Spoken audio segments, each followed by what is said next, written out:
Es licenciada en Ciencias Jurídicas y Sociales, abogada y notaria, con una maestría en Derechos de las Mujeres, Género y Acceso a la Justicia.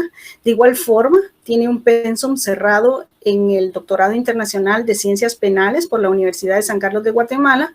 Además, posee una maestría en Derecho Notarial por la Universidad Mariano Gálvez. Entonces, pues ya con la presentación correspondiente, perdone, le doy el espacio. Muchas gracias, doctora, muy amable. Primero quiero agradecer a la invitación a compartir este espacio. Pues es importante que ustedes, bueno, que toda la población conozcamos lo que está sucediendo en el medio legislativo, puesto que el medio legislativo, el organismo legislativo, es uno de los 3 poderes del Estado, tan importantes, cada uno en sus distintas funciones. Sin embargo, para mi particular punto de vista, el organismo legislativo es el organismo más importante de un Estado de Derecho, porque eso es lo que nosotros aspiramos a hacer, ¿verdad? Un Estado de Derecho, un tema tan gastado, un denominador tan gastado, pero que realmente su sentido simple pero complejo a la vez es que todos, gobernantes y gobernados, nos sometemos al imperio de la ley. Entonces, el organismo legislativo tiene en sus manos la gran responsabilidad, como ustedes lo van a ver al final de mi presentación, de emitir las leyes bajo 3 principios fundamentales que, a mi particular punto de vista, en esta norma y en muchas otras que se emiten, pues no está presente. Deseo iniciar mi presentación compartiéndoles que el decreto 1822 responde a una iniciativa número 5272. El origen de esta iniciativa es que fue presentada en abril, 27 de abril de 2017. Como pueden ustedes ver, ya es una iniciativa con bastantes años de presentación, que en algún momento recibió dictamen favorable de la Comisión de Asuntos Constitucionales. Sin embargo, por algunas razones políticas, porque ese es el tema dentro del organismo legislativo, por esas razones es que se ha de ver archivado, porque sí tenía dictamen favorable para poder continuar con el proceso legislativo, que al final también se los presento. ¿Quién presenta la solicitud? No todos los guatemaltecos ni todos los espacios de expresión popular tienen derecho a una iniciativa de ley. Entonces, ¿quién la presenta? Al presidente del Congreso. La presenta la Coordinadora Evangélica Nacional. ¿Cuál es su petición sustantiva?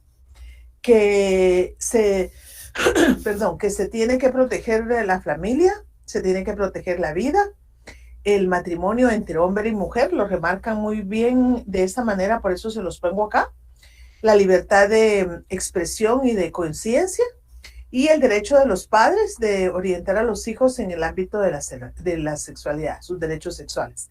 Indican en su petición que la misma viene respaldada por 28,826 firmas, de las cuales no existe, al menos en los momentos que yo tengo a la vista, no sé si en los archivos del Congreso existan estas 28,000 firmas, y solicitan que la misma sea aprobada de urgencia nacional. Luego de eso, el presidente del Congreso de ese momento lo traslada a la comisión y en una resolución un oficio del mismo día lo regresan al Congreso para que al Pleno del Congreso para que el Pleno lo traslade a la comisión. ¿Cuál es la exposición de motivos? Todo proyecto de ley tiene que tener una exposición de motivos. ¿Qué es una exposición de motivos? Es la exposición al pueblo de Guatemala de forma responsable por los representantes de la ciudadanía en un poder del Estado, de decir las razones objetivas, por qué razón necesitamos tener esa ley. Entonces, en este documento lo que se dice es que hay dos temas que son como muy importantes, porque es lo que ha generado un debate interesante en Guatemala y sobre todo ha generado esas violaciones a derechos humanos y constitucionales. Primero, de la exposición de motivos, indica 2 temas importantes, que es la protección de la familia, de la vida y la familia.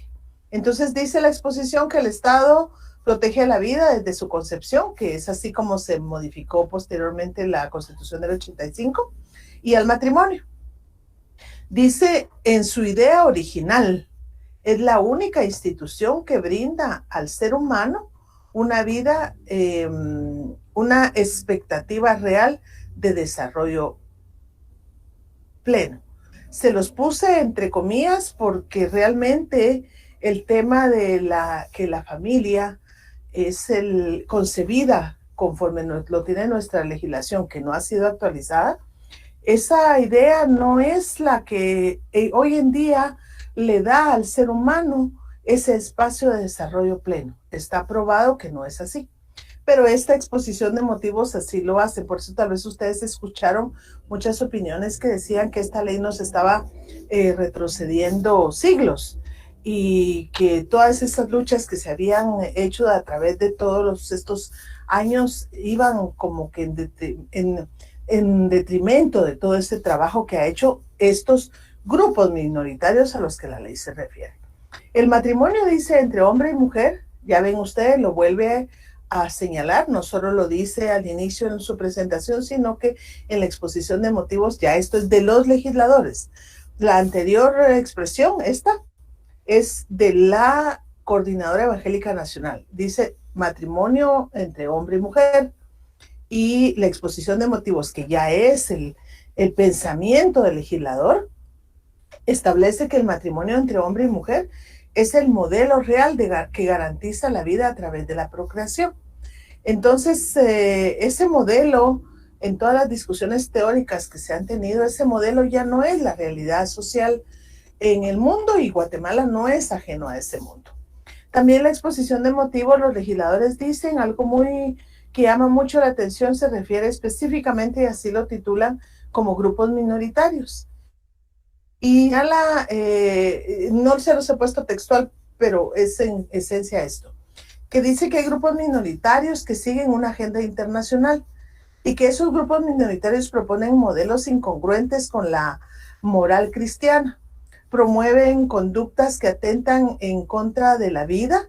Yo le puse el aborto, que es lo que remarca mucho, no lo dicen ellos, yo lo digo, el aborto, el orden natural del matrimonio, hombre-mujer, también lo digo yo, o sea, para ellos ese es el orden natural del matrimonio, y la familia.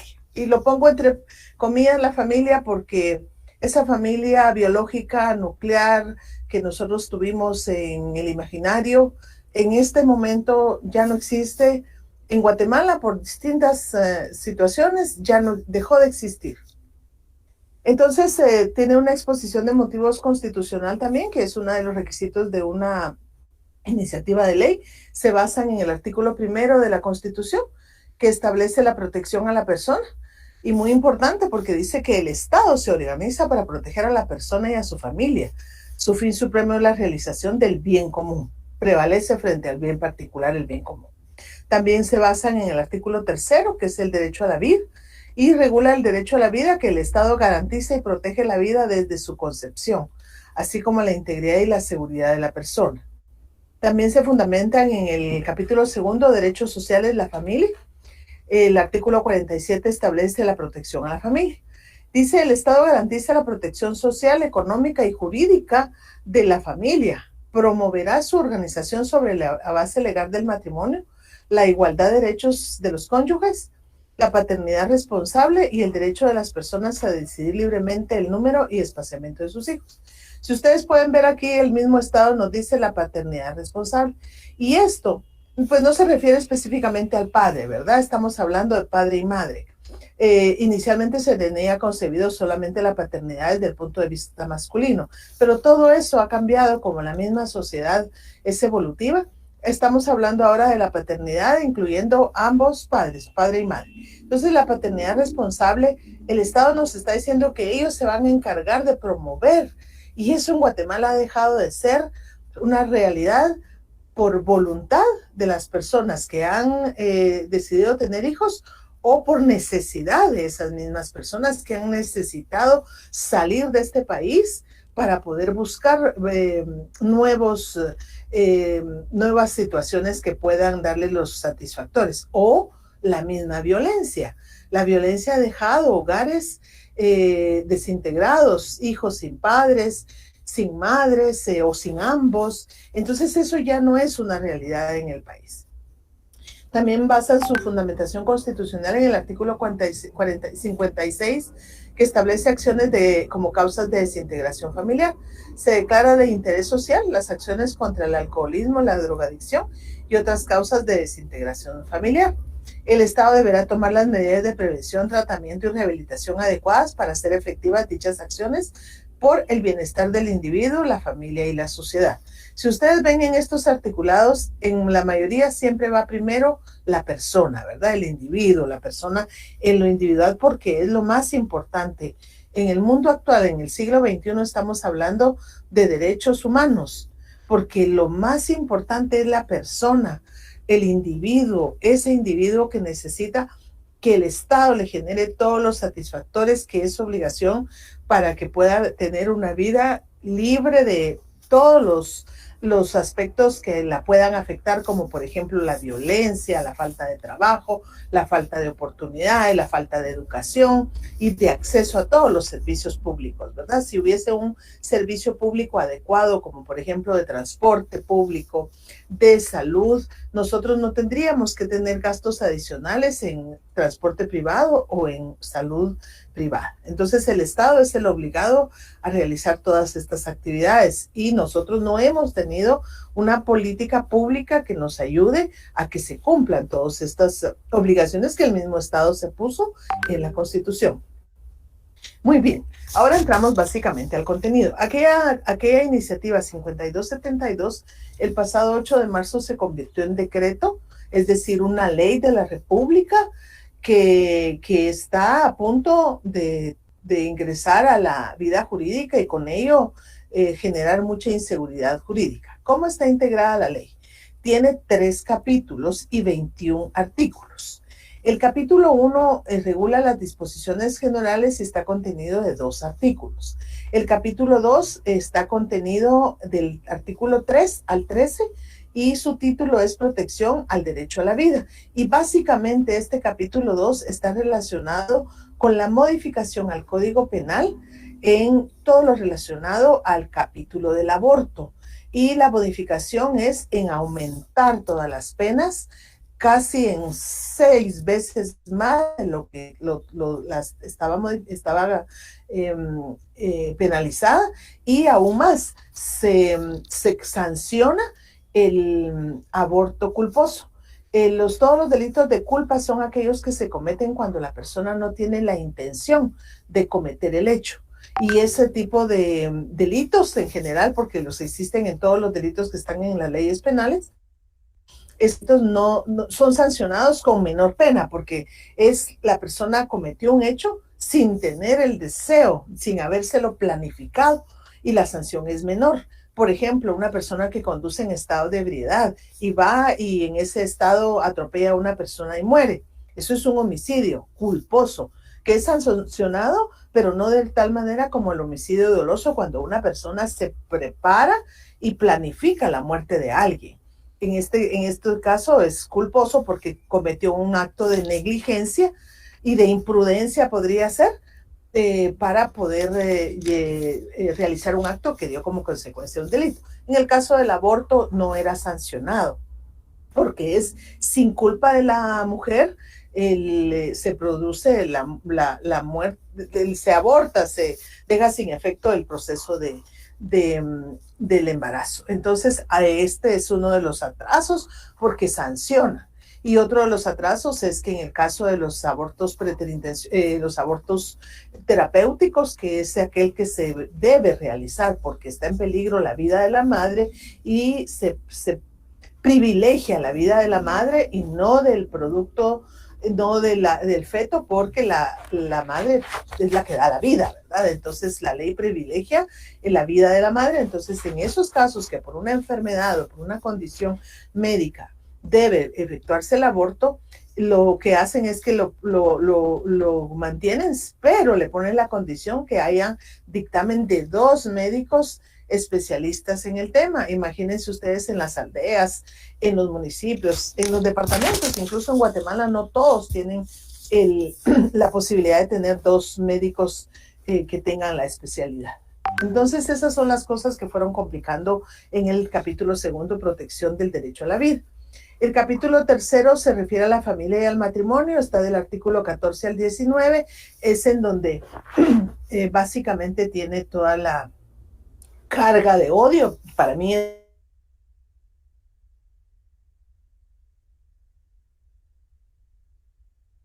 la dignidad humana que está tan desarrollada en otras partes del mundo y en la legislación en general.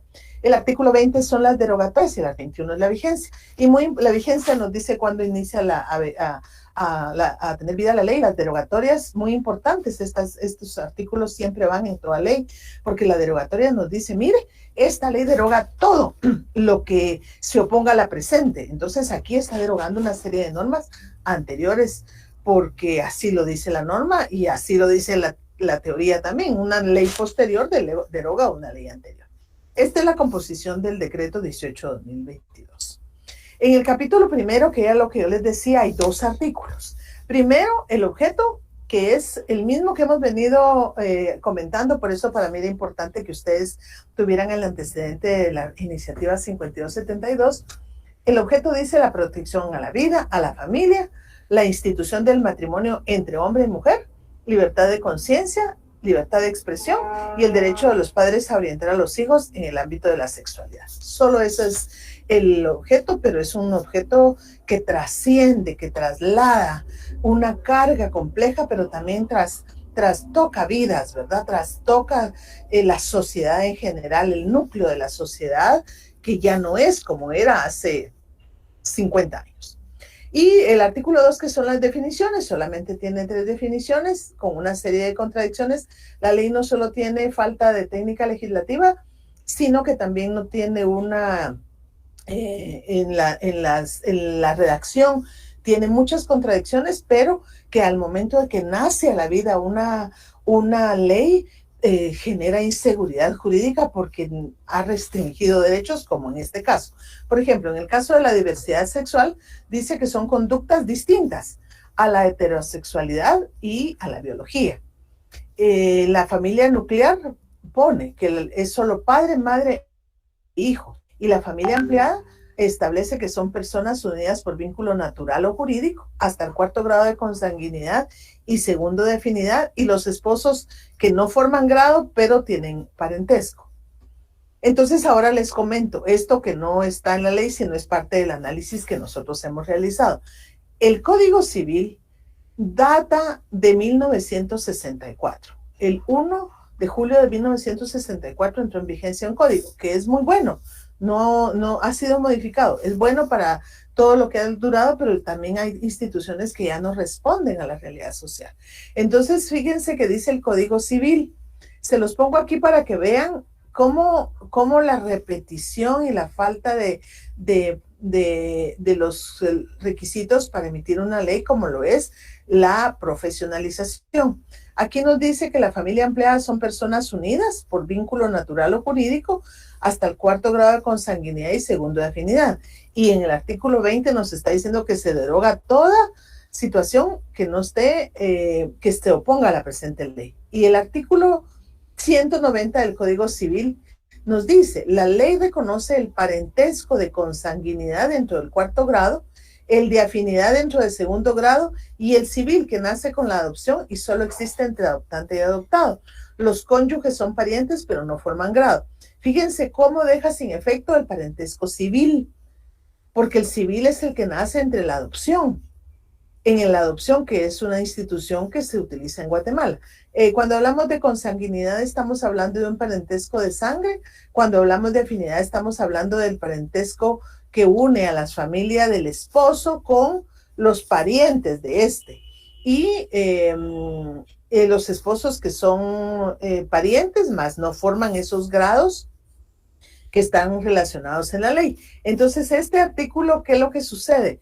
Con la familia ampliada, nos están quitando el parentesco civil, porque ya no lo ponen acá. Entonces, no forma parte de la familia el parentesco civil, ni existe también relación entre el adoptante y el adoptado sobre esta base. Van a ver ustedes más adelante la contradicción que presenta. Entonces, también quería compartirles que existe la Ley de Protección Integral de la Niñez y la Adolescencia que establece medidas para los niños, niñas y adolescentes que son abandonados por los padres o que padecen violencia, que es muchísima violencia que hay en contra de la niñez, y los jueces tienen que dar medidas de protección. Pero como la ley se desarrolla a través de reglamentos, hay un reglamento para la aplicación de esas medidas de protección emitido por la Corte Suprema. Y ese reglamento nos dice 3 tipos de familia. Familia biológica, padres y hermanos. Familia ampliada, parientes unidos por consanguinidad o afinidad que mantengan una relación equiparable a la familiar. Y la familia sustituta, personas que no teniendo relación consanguínea ni afín, acogen temporalmente en una relación equiparable a la de familia. Entonces, esta ley que nos dice que se deroga todo lo que no vaya en esta línea, nos deja sin efecto. Entonces ya no va a poder haber familia ampliada, no va a haber familia sustituta. Entonces ahí es como nosotros enfrentamos los problemas que tiene la niñez, cómo la justicia enfrenta los problemas de la niñez y por supuesto que viola principios constitucionales. Muy bien, estos 2 eran como mi aporte en este tema.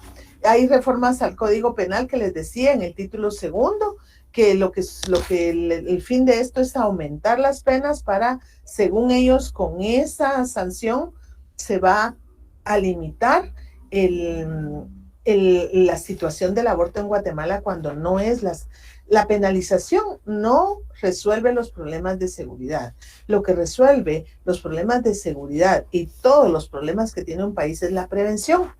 Es más fácil invertir y es más económico invertir en prevención que invertir en sanción, en reacción, porque hay que hacer mucho y no se logra. En cambio, la prevención sí, y en Guatemala, en la prevención del aborto, que hay muchas razones por las cuales se da un embarazo, no hay inversión. ¿Qué es lo que nos dice el Código Penal actual? Es un concepto del aborto. Aborto es la muerte del producto de la concepción en cualquier momento de la preñez. La reforma que nos dice, ¿es la muerte natural o provocada? Entonces ahí ya lo ponen con la visión del aborto conforme los movimientos que han habido en todo el mundo. Ustedes habrán visto que en Colombia acaban de liberar y aprobaron el aborto. México los estados van avanzando en la despenalización del aborto y así es una tendencia mundial. Entonces aquí, o provocada del embrión o feto en cualquier fase de su desarrollo, desde su concepción y en cualquier etapa del embarazo hasta antes del nacimiento.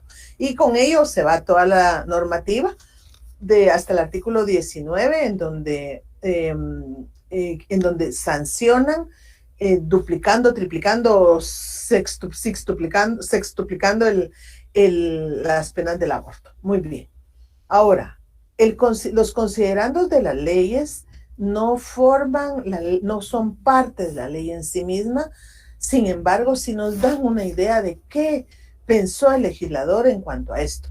La técnica legislativa en la Constitución establece que una ley solo debiera tener 3 considerandos. Esta ley tiene 7. Ahí empezamos ya con un problema de forma y también que se vuelve el fondo muchas veces.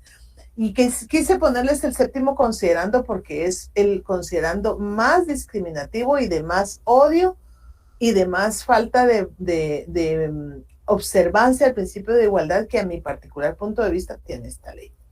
Dice que ante la existencia de grupos minoritarios en la sociedad guatemalteca que proponen corrientes de pensamiento y prácticas incongruentes con la moral cristiana, así como modelos de conducta y convivencia distintos al orden natural del matrimonio y de la familia, los que representan una amenaza al equilibrio moral de nuestra sociedad y por ende un peligro para la paz y la convivencia armónica de la gran mayoría de los guatemaltecos. Es necesario, dice, emitir disposiciones legales que, en congruencia con el mandato constitucional, brinden una protección plena a las instituciones del matrimonio y la familia. Entonces, si hay grupos minoritarios, lo que esté considerando nos dice, entonces estos grupos minoritarios los tenemos que atacar. Estos no tienen voz, no tienen expresión, no tienen derechos. Entonces, ¿qué pasa con este considerando? Violenta el principio de igualdad y libertad, que establece que en Guatemala todos los seres humanos somos libres e iguales en dignidad y derechos. Aquí, esta es la base de un Estado democrático, en un Estado que respeta los derechos humanos como lo dice nuestra Constitución. Y el hombre y la mujer, dice, cualquiera que sea su estado civil, tienen igualdades de oportunidades y responsabilidades. Ninguna persona puede ser sometida a servidumbre o a otra condición que menoscabe su dignidad. Los seres humanos deben guardar conducta fraternal entre sí.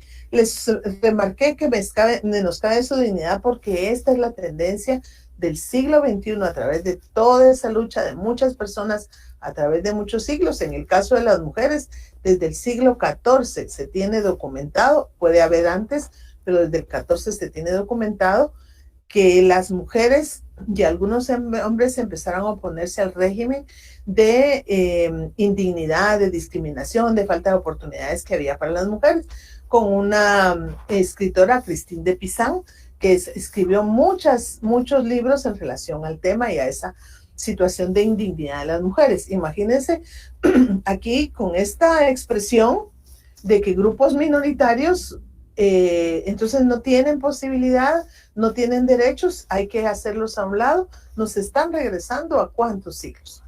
Entonces, el derecho a la familia es uno de los derechos que les decía yo que están en el título tercero, que son los más cuestionables, no porque los otros no lo sean, pero aquí están plasmado todo el odio hacia hasta un sistema, un orden social que se ha ido desarrollando en el mundo. Derecho a la familia, el derecho de los niños de vivir como familia nuclear. Se recuerdan que el concepto que pusieron en la ley es que la familia nuclear es padre, madre e hijos, ¿verdad? No hay más. Pero aquí ya le ponen. Y la familia, no recuerdo el nombre, lo voy a volver.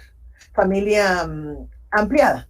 Familia nuclear, padre, madre, hijos. Familia ampliada es solo los grados de consanguinidad y los de afinidad en el artículo segundo relativo a las definiciones. Y aquí nos dice el artículo tercero, el derecho de los niños a vivir como familia nuclear, familia adoptiva o tutores legalmente asignados previo agotado los trámites. O sea que aquí ya vemos una contradicción porque si allá nos está diciendo que es la familia y aquí ya nos pone la familia adoptiva y los tutores legalmente designados, ya ahí encontramos una contradicción que al momento de hacer aplicación de la ley es donde se encuentran los grandes problemas que aplicamos, ¿verdad? Por supuesto que en el campo del derecho viene la teoría general del derecho, pero eso ocasiona una serie de problemas ya en la práctica. Y algo muy importante, siempre dice, cuando los niños no tengan familia, por alguna razón se queden sin papá o sin mamá, van a entrar con su familia adoptiva o con los tutores legalmente asignados, pero dice, siempre que se hayan agotado los trámites. Y los trámites para nombrar tutores y los trámites para la familia adoptiva son muy engorrosos, llevan mucho tiempo. Entonces, ¿dónde van a poner a esos niños? ¿Dónde? Si se quedan sin papá y sin mamá por violencia, si se quedan sin papá y sin mamá porque se van de migrantes o por las circunstancias que sean. Normalmente en la actualidad se van con la abuelita, se van con la tía, con el tío, se van con su familia de sangre y entonces ahora no se puede. Hay que ir primero a agotar el trámite legal de tutor porque yo no me puedo quedar con mi sobrino porque entonces puedo ser perseguida porque estoy incumpliendo la ley. Entonces aquí yo les ponía que nótese que en los conceptos del artículo segundo no considera padres adoptivos ni tutores como parte de las dos clases de familia que define. Esta es una primera contradicción. Pero, ¿qué tiene este derecho a la familia regulado en esta forma? Primero, quiero compartirles que el artículo 46 y 44 establece la preeminencia de los derechos contenidos y reconocidos en los pactos y tratados en materia de derechos humanos, prevalecen sobre el derecho interno. Y el artículo 44 nos establece que los derechos y garantías que otorga la Constitución no excluyen otros que, aunque no figuren expresamente en ella, son inherentes a la persona humana. O sea que aquí el 44, el legislador constituyente lo traslada en avanzada. Dice, lo que esté aquí, más otros que van a ir apareciendo por esa dinámica social de evolución de la humanidad. Entonces, estas normas son base para poder hacer cualquier normativa cuando de derechos humanos se trata. Entonces, esta es la primera, ya se confronta, el artículo tercero confronta ya con esto. Y con otro que se confronta es con la Convención de los Derechos del Niño, porque le dice, solo puede estar con el papá y la mamá. Si no está, va a estar con los adoptivos o con los tutores, pero previamente a que usted agote los procedimientos. Entonces, ¿qué hace un juez con un niño así? Lo manda a un hogar del Estado. ¿Y qué pasa con ese niño en ese hogar del Estado? ¿Dónde está lo que la Convención de los Derechos Humanos del Niño y la Ley de Protección Integral recoge, que es el interés superior del niño? Esta convención fue ratificada por Guatemala y recoge la ley interna. ¿Y qué nos dice la Convención de los Derechos Humanos en el principio del interés superior del niño? En todas las medidas concernientes a los niños que tomen las instituciones públicas o privadas de bienestar social, los tribunales, las autoridades administrativas y los órganos legislativos, le está hablando al Poder Legislativo, una consideración primordial a que atenderán será el interés superior del niño. Con esta normativa no está atendiendo el interés superior del niño, porque si se quedan sin sus papás por un acto de violencia que suele suceder, o ahora con la pandemia hubo muchos hogares en donde se quedaron sin sus papás los niños. ¿Qué hicieron las familias? Se les llevó la abuela, las tías, bueno, la familia con la que comparten más y tienen esa afinidad familiar. Entonces, bajo esta norma no podría ser. Y ahí no estamos pensando en el interés superior del niño, porque a ese niño lo van a desarraigar de su casa para llevarlo a un hogar. Y nosotros sabemos que los hogares en Guatemala pues no son los mejores administrados para que el niño pueda desarrollarse en condiciones de integralidad. Entonces también dice, los estados se comprometen a asegurar al niño la protección y cuidado que sean necesarios para su bienestar, teniendo en cuenta los derechos y deberes de los padres, tutores u otras personas responsables de él ante la ley. Y cuando habla de esas personas responsables ante la ley es que yo como tía veo que mi sobrino no tiene sus papás por lo que sea, yo me lo puedo traer porque soy responsable ante la ley, porque hay una línea ahí de afinidad que me obliga. Y entonces, si le quitamos esa parte en donde la persona se puede llevar al niño, la familia, para resguardarlo, ¿qué va a pasar con él según esta ley? Entonces ahí está violentando. Los estados partes se asegurarán de que las instituciones, servicios y establecimientos encargados del cuidado y protección de los niños cumplan las normas establecidas por las autoridades competentes, especialmente en seguridad, sanidad, número y competencia. En fin, estas son los principios del interés superior del niño que violenta la norma que ya les acabo de leer. Luego, el artículo 78. Fíjense que esta ley, esta familia que nos está poniendo esta ley dice que es el matrimonio entre hombre y mujer. Nosotros tenemos nuestro Código Civil, que se los pongo aquí, vigente desde el 1 de julio del 1964, es decir, hace 57 años, que establece: el matrimonio es una institución social por el que un hombre y una mujer se unen legalmente con el ánimo de permanencia, con el fin de vivir juntos, procrear, alimentar y educar a sus hijos y auxiliarse entre sí. El concepto de matrimonio, de permanencia, de alimentar, educar a sus hijos y auxiliarse entre sí, es un concepto que dejó de tener realidad en este país hace muchos años. Demasiada violencia en lo interno del hogar, demasiada discriminación, falta de respeto, y no existe ya. Entonces, al no existir eso, ¿qué es lo que está sucediendo? Sucede que las familias ya no son la realidad que dice esta norma y que no la reafirma esta ley. 57 años después, no es posible que esto está pasando y no reconozca, porque de eso se trata, que el legislador, que el funcionario público reconozca que existe esa situación social, porque para eso es, para reconocer las situaciones sociales y legislar en favor de ellas. El artículo 51 está violentándolo también, que dice protección a menores y ancianos. El Estado protegerá la salud física, mental y moral de los menores y de los ancianos. Les garantizará su derecho a la alimentación, salud, educación, seguridad y previsión social. Este derecho también se garantiza cuando nos dice, mire, solo con esta familia puede estar y si no, tiene que hacer su trámite y hasta que le digan que usted tiene un tutor asignado o que tenga padres adoptivos, por lo que cuesta todo este proceso, hasta ese momento usted va a poder ir ahí. Después, en tanto eso pasa, usted se tiene que ir a un hogar. Es lo que nos está diciendo, entre comillas, ese artículo. Y este artículo que ellos mismos, ¿se recuerdan que se lo cité? Citan en su exposición de motivos constitucional, que es las acciones que causan desintegración familiar. No tenemos esas medidas de prevención, mucho menos políticas que hagan que todas estas causas ayuden a que no haya daño en la familia, a los hijos, a las mujeres, a las mismas personas que están en la situación de alcoholismo, drogadicción o la situación que sea. Entonces también violenta esta norma. El artículo 15, que es la educación a los hijos, es muy puntual porque dice que establece que los padres deben escoger el tipo de educación de acuerdo con sus convicciones morales y religiosas. Es una ley que insiste mucho en el aspecto moral y religioso. Ninguna persona puede interferir en la educación.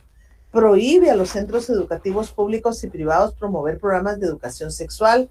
Ideología de género que no está definida en la exposición de motivos, no dicen qué es para ellos, para el Estado de Guatemala, la ideología de género, pero la ponen acá, o que sean distintas a la heterosexualidad o incompatibles con aspectos biológicos o genéticos del ser humano. Esto es lo que en sustantivo establece este artículo. ¿Qué pasa con él? El derecho a la educación. Le está limitando, le está prohibiendo a los profesores que se expresen sobre esto, pero el artículo 71 del derecho a la educación nos establece, dice el Estado, se garantiza la libertad de enseñanza y el criterio docente. Recuérdense que el criterio docente es fundamental en la educación, porque el docente tiene que tener ese campo de acción, por supuesto dentro de los cánones de cada establecimiento, pero su libertad de cátedra es fundamental en el ejercicio de la docencia. Dice, es obligación del Estado proporcionar y facilitar educación a sus habitantes sin discriminación alguna. Y se declara de utilidad y necesidad pública la fundación y mantenimiento de centros educativos, culturales y museos. Entonces, se está violentando este derecho a la educación porque se está coartando la libertad de enseñanza y criterio docente. Y también se está violentando el artículo 72 de la Constitución, que regula los fines. Dice, la educación tiene como fin primordial el desarrollo integral de la persona humana, el conocimiento de la realidad y cultura nacional. Y le estamos limitando a los establecimientos educativos privados y públicos que hablen de educación sexual, de una realidad nacional que está ahí. Entonces no estamos cumpliendo con los fines de la educación. Y al final, el segundo párrafo dice, se declaran de interés nacional la educación, la instrucción, la formación social y la enseñanza sistemática de la Constitución y de los derechos humanos. Y estamos violentando a través de una normativa ordinaria, estamos violentando los derechos humanos, entonces también se violenta el artículo 72 por los fines de la educación. El artículo 18, que es la libertad de conciencia y de expresión. ¿Qué nos dice aquí? Que toda persona, en la parte primera les puse que es la más importante, toda persona tiene derecho a su libertad de conciencia y de expresión. Pero aquí miren cómo lo restringe, el cual implica no aceptar como normales conductas o prácticas no heterosexuales. Es decir, que nos está diciendo, entre paréntesis, mire, las personas homosexuales son anormales. Ahí ya estamos violentando la dignidad humana del ser humano. Y la dignidad es la base en este siglo XXI, en donde se ha avanzado con el respeto y el reconocimiento a los derechos humanos. La dignidad es el centro de toda relación humana. Entonces aquí hay una carga de odio, una carga de moralidad que ya no va con la situación que está pasando y yo, a mi parecer, también incita a la violencia. pongo aquí, que no está en este artículo, pero va con el derecho, mire, libertad de conciencia y de expresión, pero nos dice que tenemos libertad, pero prohíbe el matrimonio entre personas del mismo sexo, porque modifica el Código Civil en el artículo que les leí del matrimonio. Al final, porque la modificación consiste en que es matrimonio entre hombre y mujer, nacidos biológicamente hombre y mujer. Hace esa énfasis y pone la prohibición de matrimonio entre personas del mismo sexo. También nosotros en Guatemala podemos declarar la unión de hecho de dos personas que han vivido cumpliendo con los fines del matrimonio y le ponen el agregado que es que prohíben la unión de hecho entre dos personas del mismo sexo. Y también prohíbe a las personas naturales y jurídicas, a los docentes de las escuelas públicas y privadas, hablar sobre derechos sexuales. Entonces, ¿cómo podemos hablar nosotros de libertad de expresión cuando está la misma ley? La misma ley nos da la libertad de expresión, pero la misma ley prohíbe. Entonces, ahí hay una contradicción. ¿Qué es la inconstitucionalidad? Aquí, primero, nos vamos a la Declaración Universal. Este artículo aclara la igualdad de los seres humanos en la dignidad de sus derechos, de su persona, de su dignidad como persona. Todos los seres humanos nacen libres e iguales en dignidad y derechos, y dotados como están de razón y conciencia, deben comportarse fraternalmente unos con otros. El artículo 2 de la misma declaración establece que toda persona tiene todos los derechos y libertades proclamadas en esta declaración. Y miren esto muy importante, sin distinción alguna de raza, color, sexo, idioma, religión, opinión política o de cualquier otra índole, origen nacional o social, posición económica, nacimiento o cualquier otra condición. Además, no se hará distinción alguna fundada en condición política, jurídica o internacional del país o territorio de cuya jurisdicción dependa una persona, tanto si se trata de un país independiente como de un territorio bajo administración fiduciaria, no autónoma o sometida a cualquier otra limitación de soberanía. Está abarcando todas las personas del mundo, la dignidad que una persona debe tener ante todos y sin distinción alguna de ninguna condición. Los derechos, los derechos de pensamiento, conciencia, religión y libertades políticas están del artículo 18 al 22, pero aquí solo cito el 18 y el 22, que establece: toda persona tiene derecho a la libertad de pensamiento, de conciencia y de religión. Este derecho incluye la libertad de cambiar de religión o de creencia, así como la libertad de manifestar su religión o su creencia individual o colectivamente, tanto en público como en privado, por la enseñanza, la práctica, el culto y la observancia. Y el 19 de la Declaración Universal establece que todo individuo tiene derecho a la libertad de opinión y expresión. Este derecho incluye el no ser molestado a causa de sus opiniones, el de investigar y recibir informaciones y opiniones, y el de difundirlas sin limitación de fronteras por cualquier medio de expresión. Ahí vamos aterrizando en la inconstitucionalidad que siempre tiene que entrar los convenios que Guatemala ha ratificado. El artículo 4 de la Constitución, libertad e igualdad. En Guatemala todos los seres humanos son libres e iguales en dignidad y derechos. Ya les había leído este artículo, entonces esta normativa del derecho a la libertad y conciencia violenta el artículo 4, porque ahí está habiendo una separación entre las personas heterosexuales consideradas como normales y las personas homosexuales consideradas como anormales. La discriminación, cito, que no es violación constitucional, pero cuando se invoca una violación constitucional, además de invocar los pactos que aplican, y Guatemala es parte, y por lo tanto se obliga a observarlos, y también se observan las normas nacionales, porque tienen que ver como un efecto de una correlación. El artículo 202 bis del Código Penal, que establece el delito de discriminación, y establece, se entenderá como discriminación toda distinción, exclusión, restricción o preferencia basada en motivos de género, raza, etnia, idioma, edad, religión, situación económica, enfermedad, discapacidad, estado civil o en cualquier otro motivo, razón o circunstancia que impidiera o dificultara a una persona, grupo de personas o asociaciones el ejercicio de un derecho legalmente establecido, incluyendo el derecho consuetudinario o costumbre, de conformidad con la Constitución Política y los tratados internacionales en materia de derechos humanos. Entonces aquí también la ley sustantiva penal tiene esta normativa. El artículo 35 también lo violenta, la libertad de emisión de pensamiento, que su parte que aplica para esto es libre la emisión del pensamiento por cualquier medio de difusión, sin censura ni licencia previa. Este derecho constitucional no podrá ser restringido por ley o por disposición gubernamental alguna. Entonces, esta norma que hemos visto de la libertad de expresión y de conciencia, pero restringido a que no se acepte a una persona que sea solo personas heterosexuales, ahí está limitando esa expresión. Y la prohibición de manifestarse en público. Y la posición oficial, que es el artículo 19, básicamente le dice, todos los dignatarios, todos los funcionarios públicos, en cualquier evento nacional e internacional, van a adoptar como posición oficial que la familia solo se integra por padre, madre e hijo, ¿verdad? Y como vimos en la familia, ampliar el cuarto grado de consanguinidad y el segundo de afinidad. Solo los padres, de acuerdo a las creencias religiosas, pueden educar en la sexualidad a sus hijos y prohíben el matrimonio y unión de hecho en parejas no heterosexuales. Esta es la posición oficial y eso es lo que tienen prohibición de manifestarse de otra manera.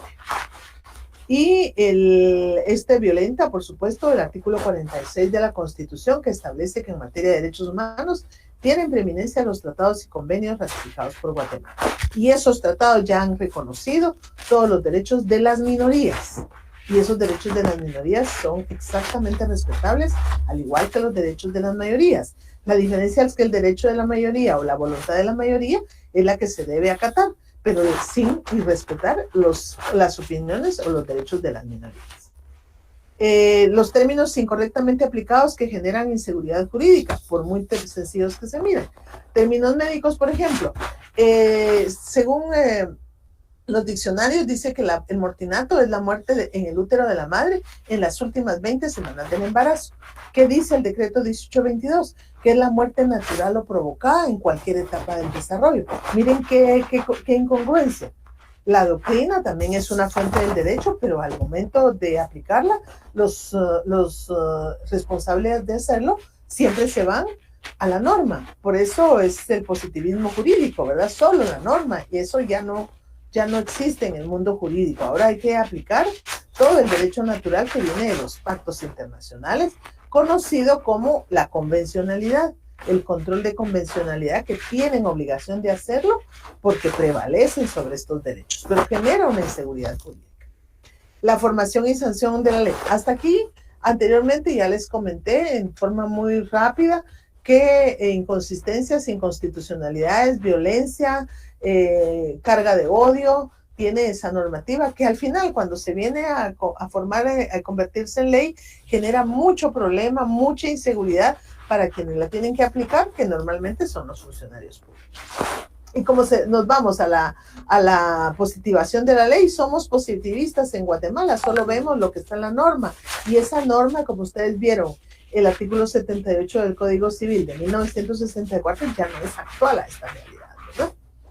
Entonces, ahora les comparto cómo está la situación del decreto, cuál es lo técnico, qué es lo que está pasando. La Constitución establece un capítulo específico a partir del 174 de formación y sanción de una ley. ¿Qué nos dice? ¿Quiénes tienen iniciativa de ley? Eso quiere decir quiénes pueden ir ante el Congreso y presentar un proyecto para que se convierta en ley. Los diputados al Congreso de la República, el organismo ejecutivo, el presidente en Consejo de Ministros, la Corte Suprema de Justicia, todos los magistrados integrados en la Corte, la Universidad de San Carlos y el Tribunal Supremo Electoral. La creación es un proceso técnico, es un proceso profesional y un proceso jurídico.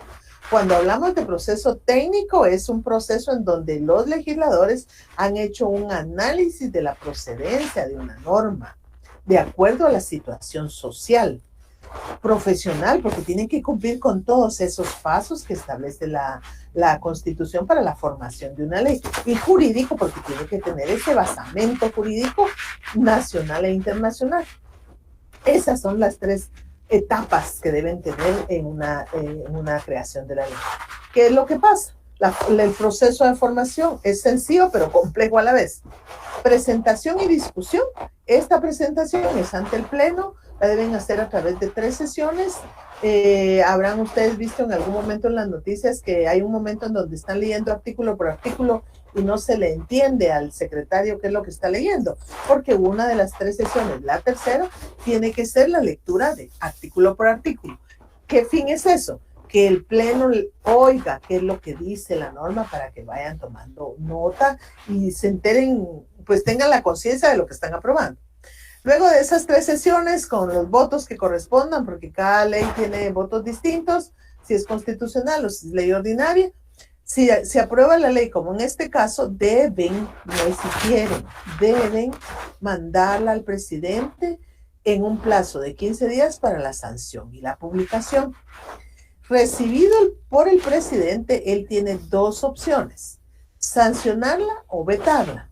Hay 4 formas de veto. El veto relativo es cuando el presidente le dice, este veto es, yo a esta ley le pongo tales observaciones, y entonces el Congreso viene y dice, mire, no, yo no las acepto, no estoy de acuerdo con sus observaciones. Entonces convocan a Pleno y las 2/3 partes del total de diputados la aprueban y la sancionan.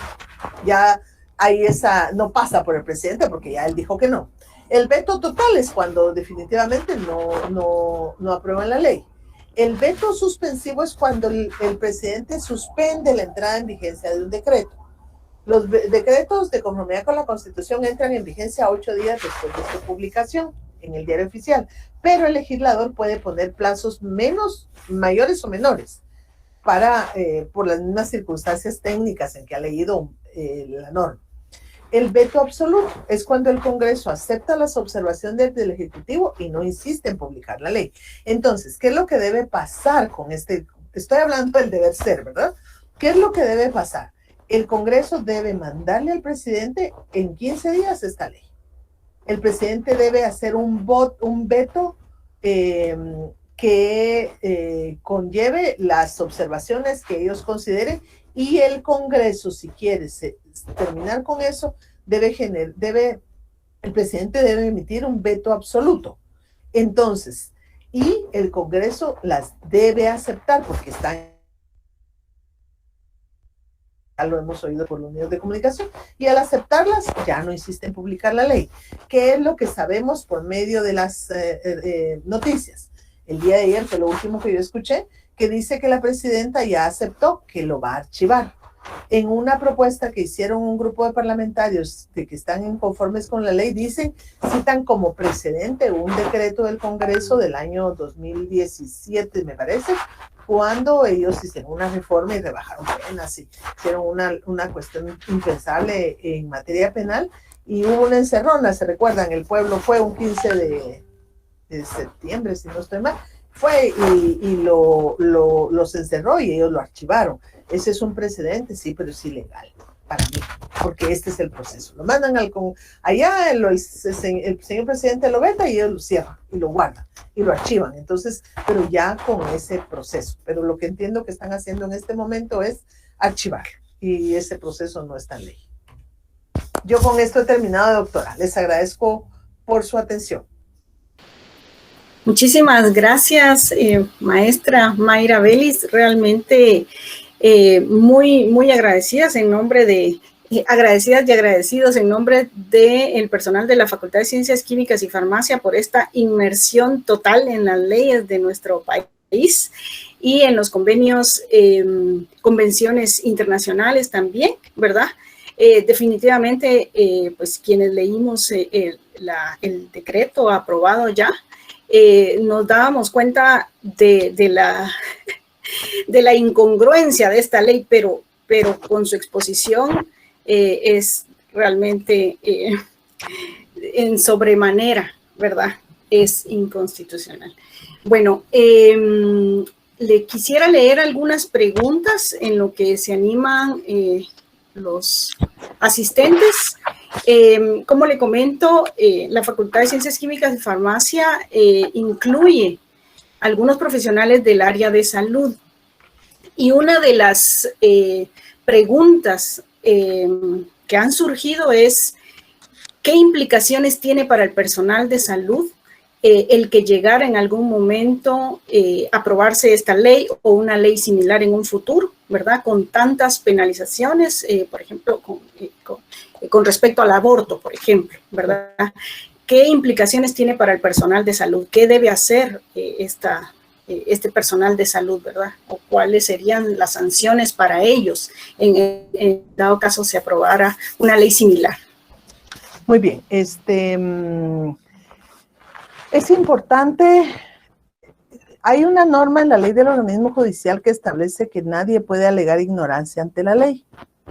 Imagínense ustedes que nosotros en el ámbito jurídico no leemos todos los días el diario oficial. Entonces no nos enteramos de las normas, que es nuestro pan diario, ¿verdad?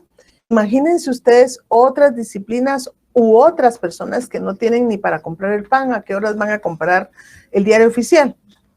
Entonces, ese es un tema muy importante, que era lo que yo les decía al momento de interpretar, de tener la ley y llevarla a la práctica. Yo hablo en el ámbito jurídico, pero la pregunta es en el ámbito médico, en el ámbito de la salud es sumamente importante, porque el médico, la enfermera, el asistente médico de salud en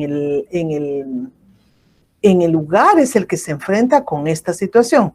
Y el problema no es solamente que también es duro enfrentarse a un proceso penal. El problema es que está algo más importante de por medio, que es la vida de las personas, no solo de la mujer, sino del producto, del feto. Entonces, el médico, por supuesto que lo que tiene que hacer es cumplir con sus...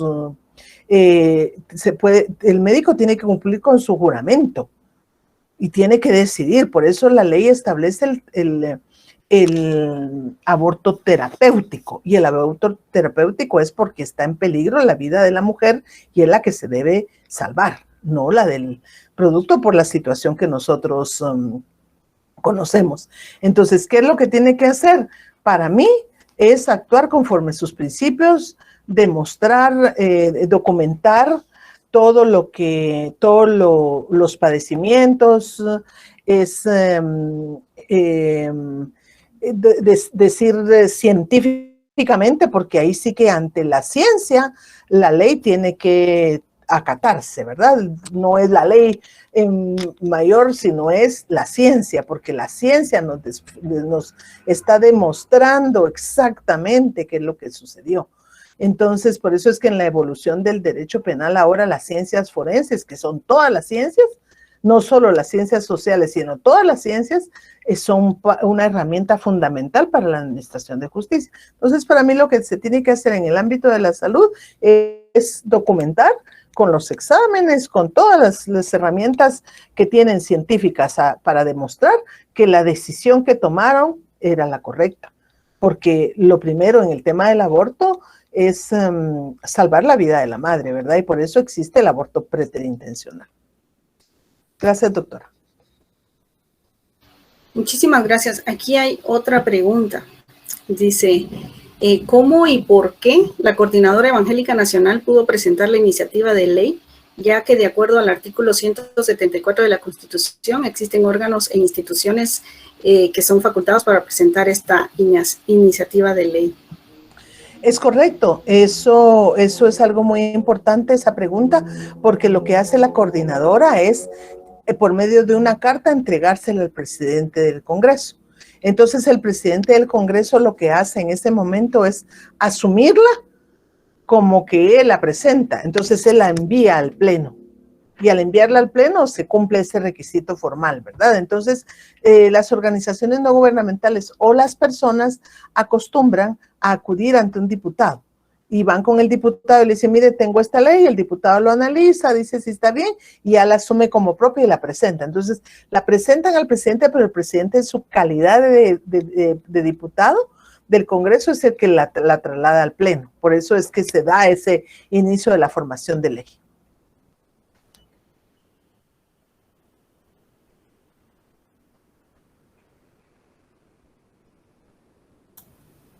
Su micrófono, doctor. palabra? Perdón. Sí, adelante. Solo si pudiera ser breve, por favor. Sí, cómo no. Le agradecería. Cómo no. Muchas gracias. Licenciada, muy bueno su análisis jurídico. Ahora yo quisiera preguntarle su opinión al respecto de cuál cree que son las motivaciones, más allá de lo meramente jurídico, digamos, que puede haber en un país como el nuestro para promover una ley de este tipo, que va en consonancia con el conservadurismo de nuestro medio. ¿Qué piensa usted de esto? ¿Qué motivaciones, más allá, como digo, de lo que expresa la ley, pudo haber habido para proponer esta iniciativa y cristalizarla ya en una ley? Gracias. Muchas gracias. Pues yo, particularmente en el análisis que he hecho, es que creo que Guatemala ha llegado a un punto de polarización extrema, en donde la derecha, ya vamos a hablarnos a las ideologías políticas, ¿verdad? Porque ideológicamente existen dos posiciones, la derecha y la izquierda. Ambas dos han ido desarrollándose a ambos puntos, al extremismo y al liberalismo. Entonces, por eso es que nosotros encontramos, por ejemplo, en la derecha, la extrema derecha, y los que van un poquito más la derecha, el centro, y ahí se va desarrollando esto. Y en la izquierda vamos viendo de la extrema izquierda, la izquierda, y ahí encontramos el comunismo, el socialismo, y se ha desarrollado al progresismo, ¿verdad? Entonces, esas líneas de pensamiento son las que han ido permeando en la sociedad, pero siento que mi opinión es que esas posiciones, pero más de la derecha, porque en Guatemala realmente la izquierda es relativo, ¿verdad? Habría que hacer un análisis más de ciencia política para irnos a ese tema, pero creo que está muy polarizada la sociedad.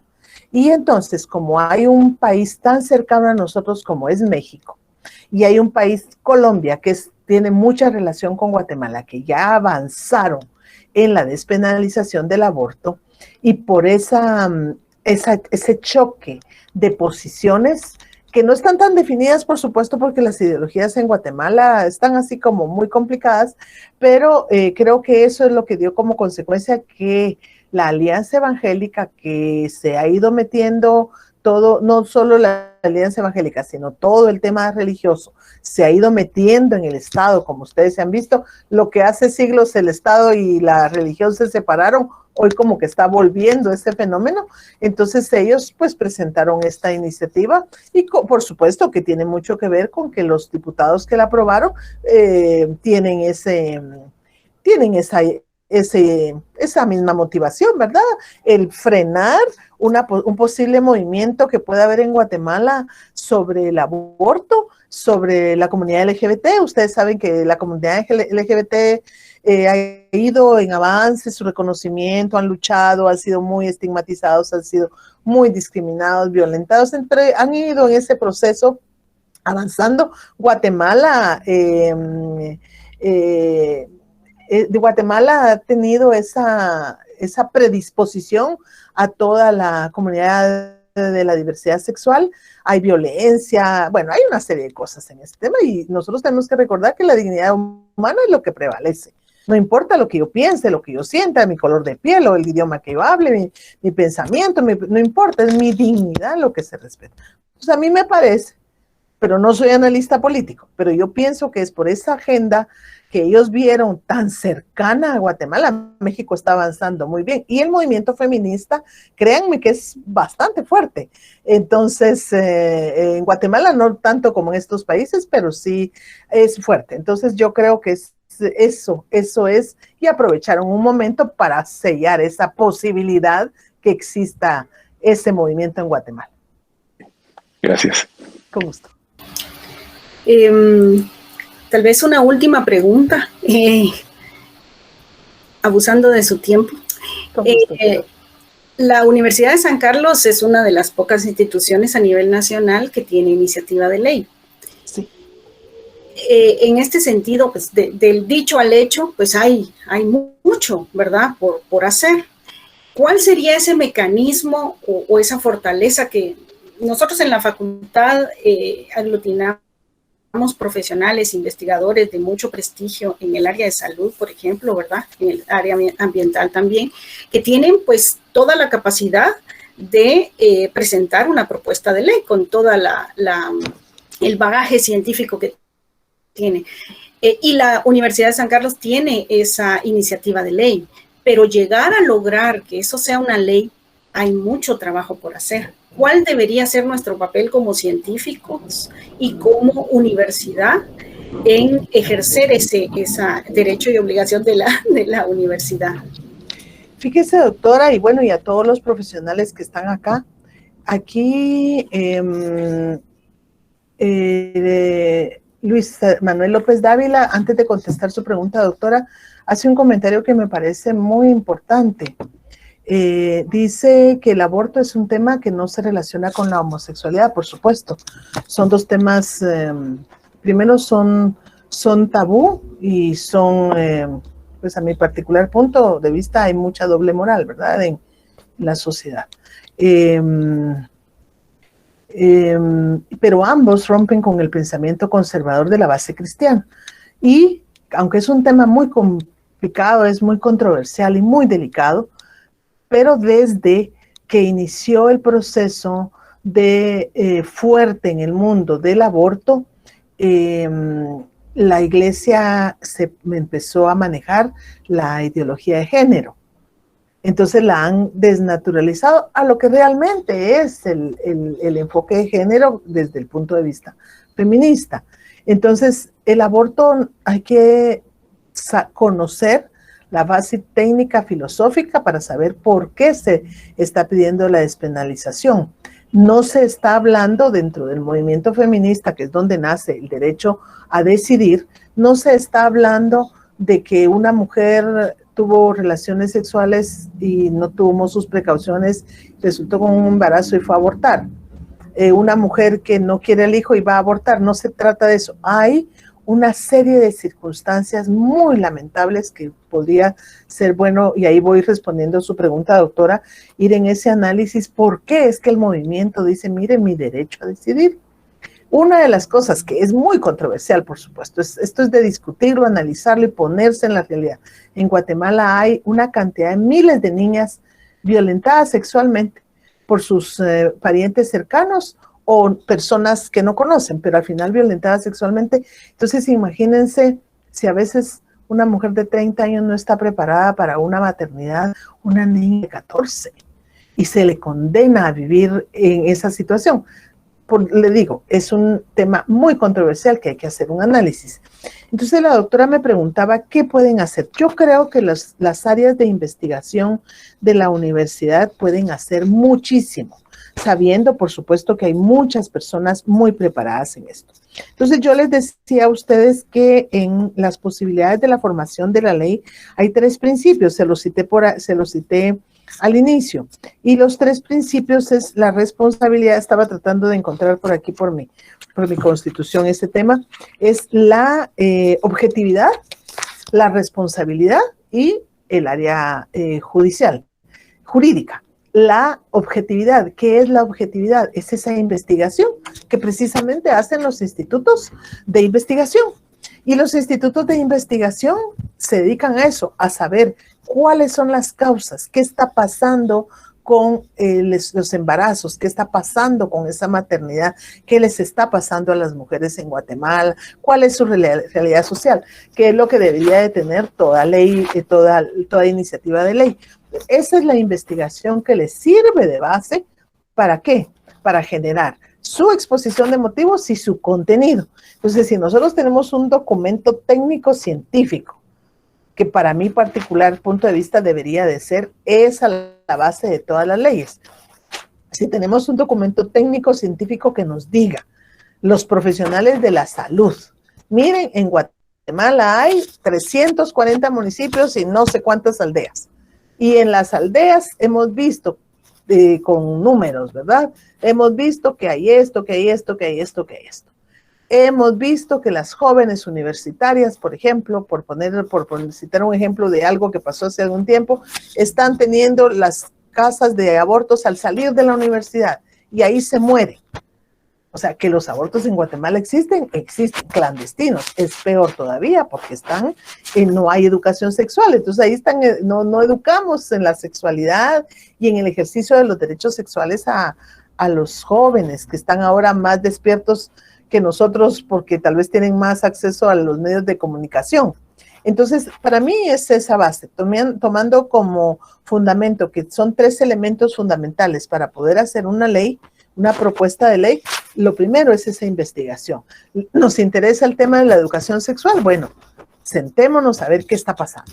Porque los jóvenes a qué edad están teniendo relación sexual, saben, no lo saben, por supuesto, lo sabemos, pero no saben a los 18, 20 años cuál es la responsabilidad de tener relación sexual. La tienen porque las hormonas y la situación, y bueno, ahí viene un embarazo o una infección de transmisión sexual y ya, la vida se les arruinó.